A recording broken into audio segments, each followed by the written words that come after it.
Welcome to Season 2 of the Cryptopulse podcast, your ultimate guide to the world of crypto, Bitcoin, and world economics. We're here to guide you through the crypto universe with thought-provoking topics, in-depth knowledge, and information to help you make informed decisions. We'll also be interviewing some of the best minds in the industry, such as CEOs of crypto projects, traders, economists, authors, and development teams from around the globe. And now for the episode.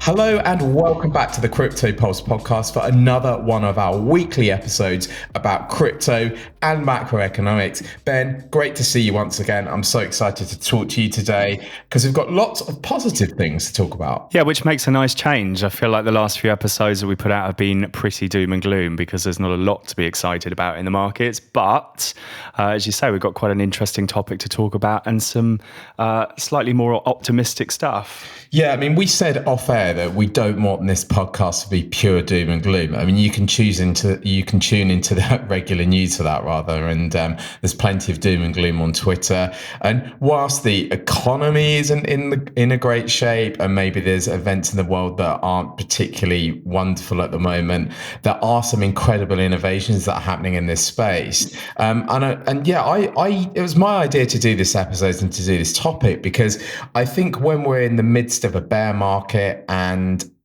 bad economic news generally, it's always good to remind ourselves about the fundamentals and the opportunities that exist when change happen. So really, we wanted to talk about the evolution of decentralization and how this is going to shape and change economies probably over the next 10, 20 years. And we only have to go back to the start of the noughties to remind ourselves of what happened when the internet got plugged into every home. Well, that completely revolutionized the way that people behave, the opportunities that they have, and businesses and jobs that are built using the internet. Yeah, absolutely. So I think we're going to be polishing off our crystal ball a little bit, making some predictions about where Web3 might take us 5, 10, 20 years down the line. And it is an exciting thing to think about because technology has changed so much. And as you rightly said, the internet, when that was sort of introduced to the economy, the way that has changed business at scale has been sort of unprecedented, really. And we talk about this stuff on the show often. You know, we often look to the future and wonder how Web3 and VR and augmented reality technology is going to sort of change the way that we work together and do business. And I think I think there's some very exciting innovations which are happening in this space, which are definitely optimistic things to think about. Yeah, I mean, now the internet is plugged into almost every Western home, and every person in a developed nation has a mobile phone or a cell phone, and even in developing countries they do. The opportunity for decentralization exists more now than ever. Now, I think it's important to remember that when people look at the crypto space, they firstly start with Bitcoin. So they look at how Bitcoin can affect the global economic system. And I think we've discussed this at length with Bitcoin. So what we really want to focus on is all of the other things that are going to be built on blockchain layers. And this could be anything from data sovereignty, things like medical records, and we've given some examples of that in past episodes. It could be things like exchange of property rights or sale of real estate, so that you can have this disintermediation of the middleman and people can actually act on a peer-to-peer smart contract basis. And then you have things like, let's take the music industry for example, which you know a lot about. And decentralization and blockchain technology can really help up and coming artists and make that industry a lot fairer as well. So I think it's important that when we look at the space, we're not just looking at it from a currency perspective or a money perspective, but actually things that are being built on top of blockchain layers. Yeah, you're right. I mean, as you say, Bitcoin is sort of the entry point into understanding this space. And Bitcoin really is using blockchain technology to decentralize the monetary system. and it does a great job at doing that, and it uses the proof of work system to secure the network for a public money that is uncorruptible. But there are other applications for this technology, as you rightly mentioned. The music industry is rife for change. Any sector really that has a middleman somewhere at the center that is taking a disproportional cut of the revenue are probably the areas where decentralization and Web3 is going to be most effective. Just to sort of touch on the music industry piece, we had a guest on from Binance Smart Chain a few months ago that spoke a little bit about creating a system that allowed artists to take a higher proportion of the streaming income, because at the moment they're getting a really unfair deal, and you've got businesses like Spotify and Apple Music that are taking, in some instances, up to 98% of the artist's revenue cut. So it's definitely an industry that's ready for change, but it's absolutely not the only one. We've seen the advancements of decentralized finance, so moving beyond just Bitcoin as a monetary system. We're also looking at things like DAOs and yields on your cryptocurrency. So yeah, it's exciting to see this innovation happen, and we're definitely at the moment in a phase of experimentation.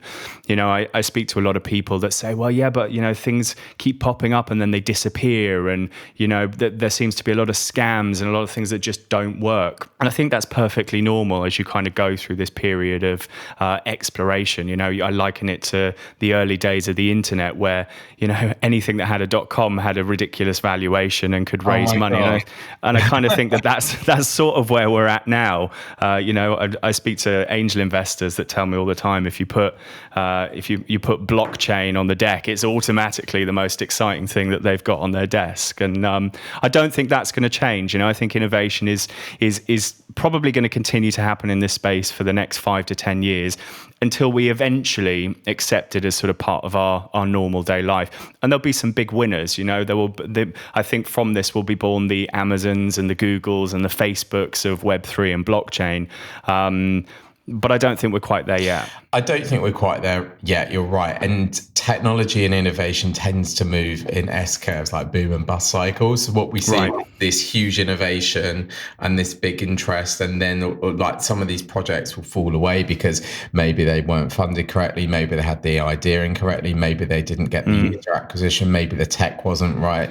And I just remember this quote that quite a famous person said once, who I shan't name, but they said for every Instagram there was like 1,000 Insta shits, which I thought was quite true. So like Instagram, has innovated so much over the years, because originally it was just a platform to edit your photos and share photos, and now it's probably one of the most popular social media applications in Web2 on the internet. And that took a while to innovate. So we're seeing a lot of these things pop up. Certainly in 2017, 2018, we saw a lot of ICOs where they were selling their initial token offering, and they were they were offering utility tokens as part of their platform.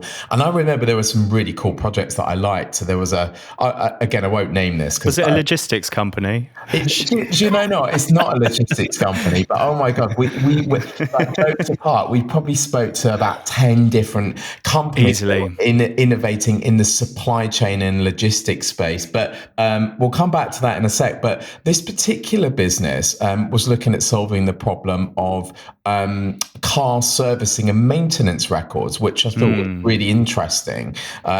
Well, it's not as sexy and as innovative as something like DeFi, but what it does mean is that each car has a blockchain verified record, and those records move when the car is sold. Because at the moment, certainly in the UK, if you buy a vehicle, everything's on paper records, or there's an onboard computer that holds the information, but it's all centralized. So I think that was a really smart thing. And I don't think that project is around anymore, but what we'll probably see is the next innovation of that to come in the next few years.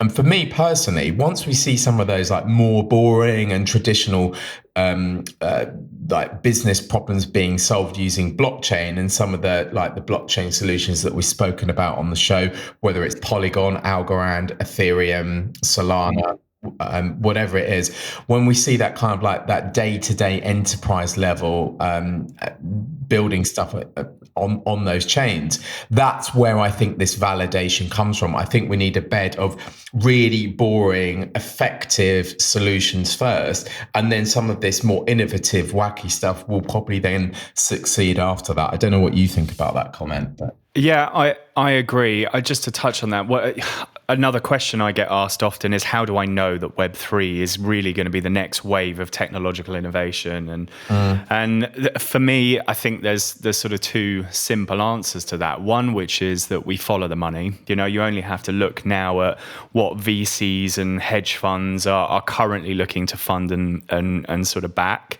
You know, Web3 funds are popping up left, right, and center, and they're raising really serious money to back really good projects.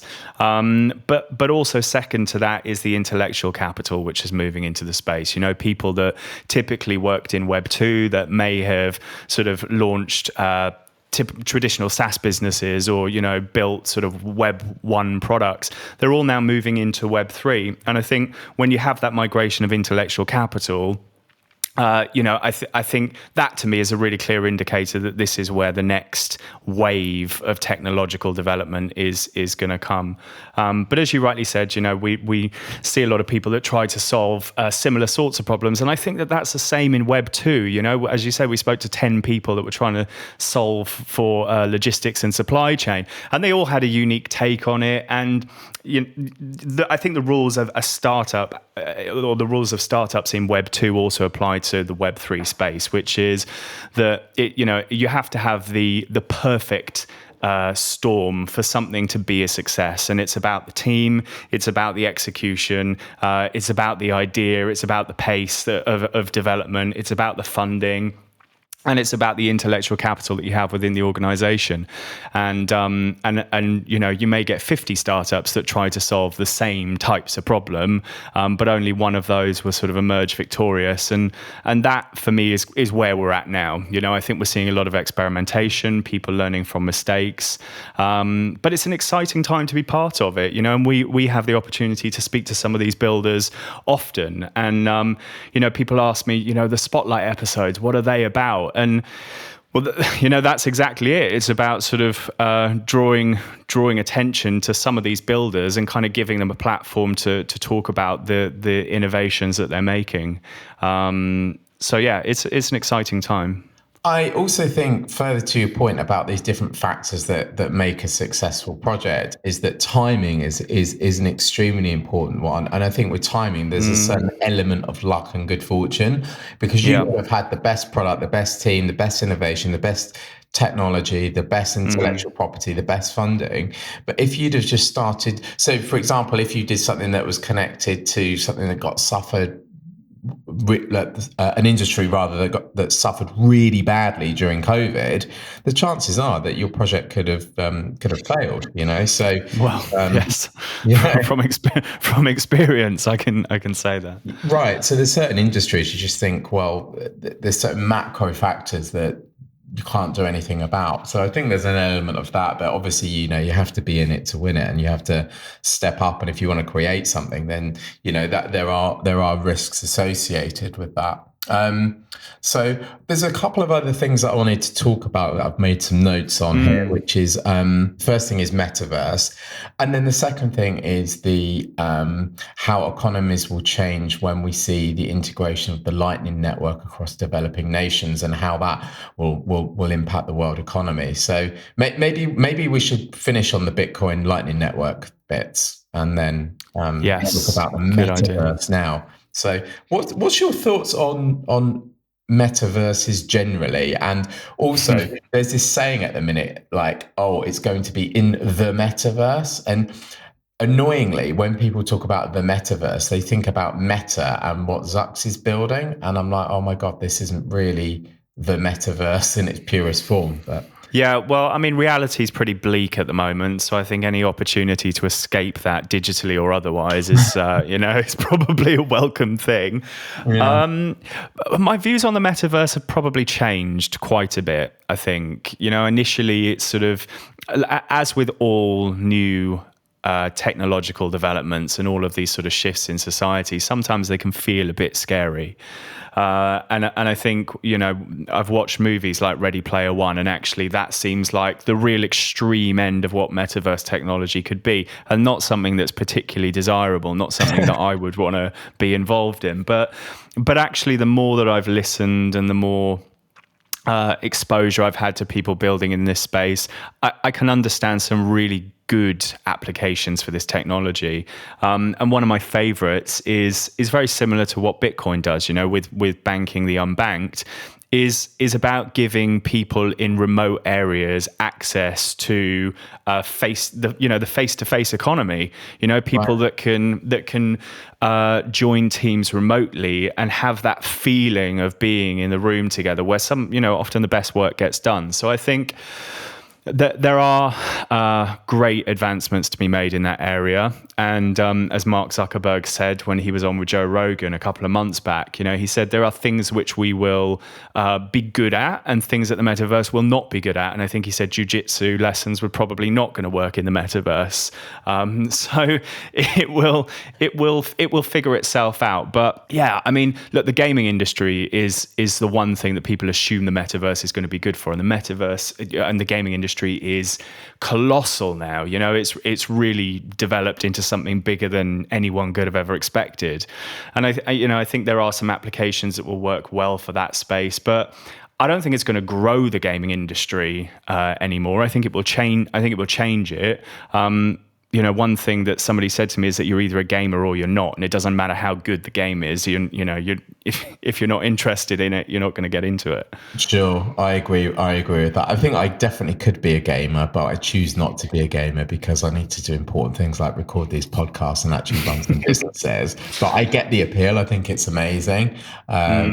I think there's going to be all sorts of weird and wonderful microeconomies that pop up inside different metaverses. You only have to look at the real estate that's being bought on some of these like decentralized worlds, Sandbox, Decentraland, etc., to see what's going on there. And I was laughing so much when people were spending millions of dollars on virtual real estate so early on. I was thinking, oh my God, like let the S curve play out a little bit here, maybe buy the real estate were a bit cheaper, which is maybe what people are doing now. But if you think about it, like, so for example, I was thinking the other day that one of my goals next year is to learn another language. And going to be learning Portuguese, and that's going to be extremely challenging for me. But if I could go into a metaverse where I could learn Portuguese and start talking to other people if I wasn't in Portugal, I'd find that really beneficial rather than just sitting in front of a screen.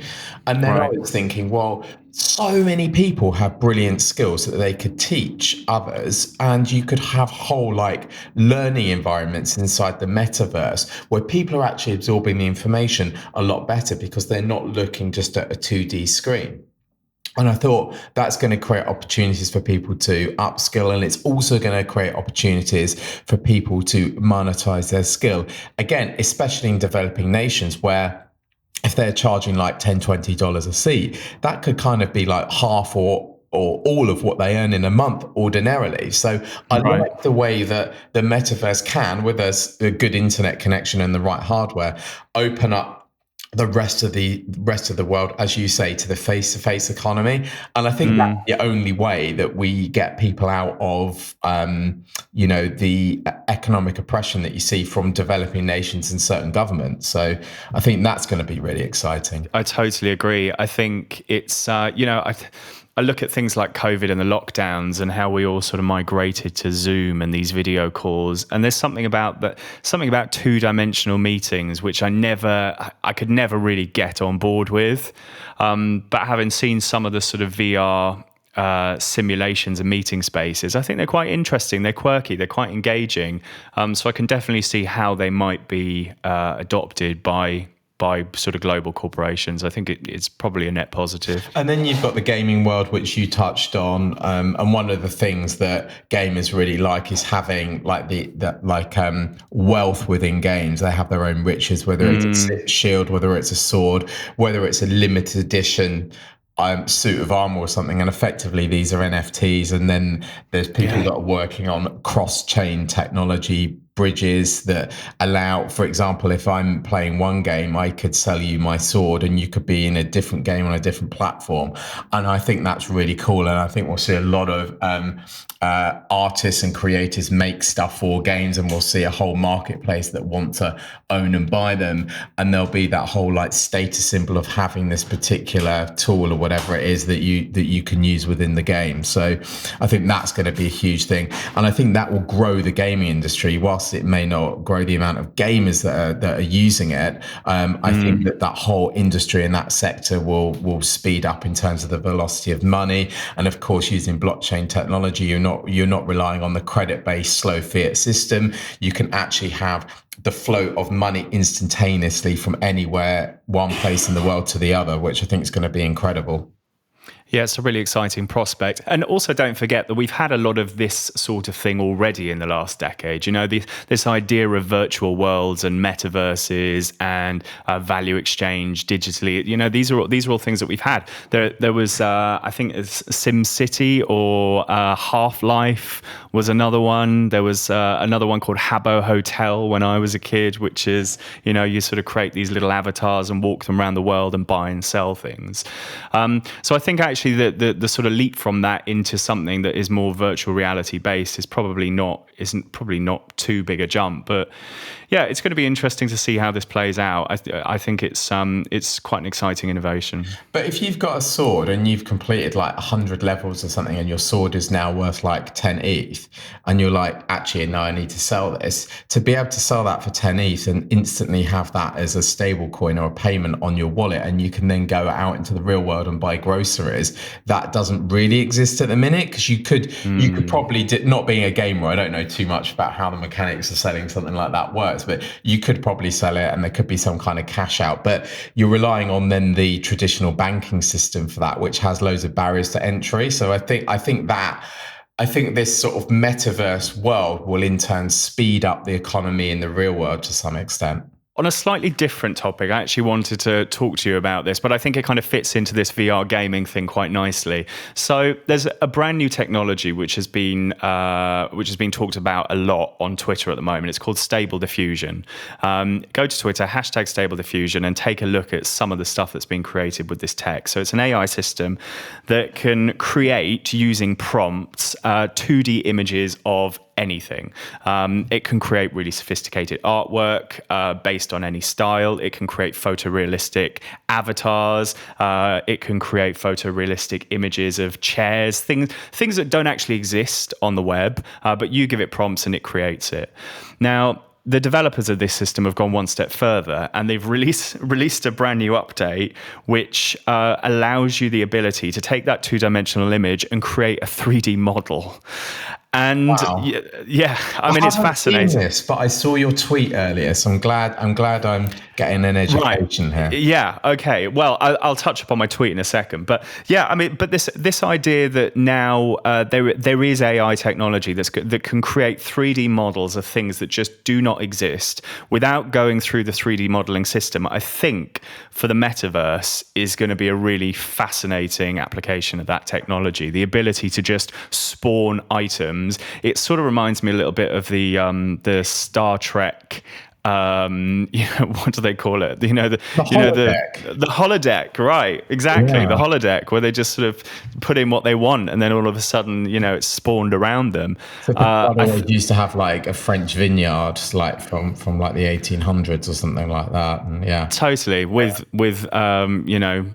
cat robots that work picking the grapes, and you just sort of say it to the AI and the AI makes it happen. I could get on board with that kind of AI. Yeah, well, it's interesting, and it feels so futuristic when you look at some of the applications of Stable Diffusion. But yeah, to touch upon my tweet, I think slightly off topic, but it was to do with this sort of age of misinformation that we currently live in, where information is it's never really verifiable, and misinformation spreads quickly. Well, Stable Diffusion now is capable of creating images of things that have never existed, and my point was, do social media platforms have an obligation to run some kind of algorithm that detects and labels these images as AI generated?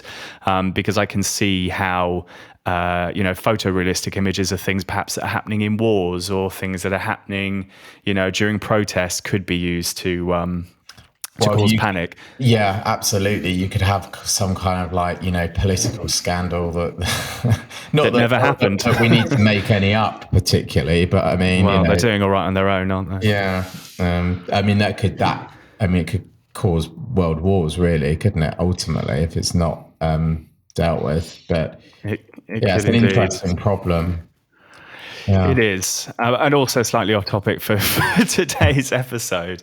But I know you said you wanted to finish up on the Lightning Network. That was something which we've... I do. So we did a whole episode about the Lightning Network and how it works and why it's important. So if you haven't listened to that, we'll get our producer, Cal, to put a link into today's show notes, so you can go straight over to that and listen to it. But and that was actually a really well-received episode. So I think we'll do more of those type of deep dive episodes into specific aspects of Bitcoin and other crypto technologies. But anyway, so the Lightning Network is going to give, by its very nature, lightning fast, borderless, permissionless, micropayment ability to anyone in the world with a Lightning wallet and an internet connection, either through a broadband connection or through 3 or 4G or 5G or whatever it is. And there's billions of people in the world that are unbanked, and they can start using this technology to store their money and to make payments. And on the topic of how Web3, crypto and blockchain can grow the world economy, I think we probably underestimate how important that's going to be for some of these emerging markets, and with demographics that indicate that their population is on the increase. They're having more children than we are in developed countries. So I think that's going to be a huge aspect of how this whole thing is going to not only grow the economy, but improve the economy in terms of equality of opportunity as well. Yeah, I think that's a very good point. Well made, and probably a good place to wrap up the show for this week. All right, Ben. Well, great to chat again. And make sure you follow us on Twitter, crypto_pulse. And if you want us to talk about anything in particular on the show, just let us know there. Thanks a lot.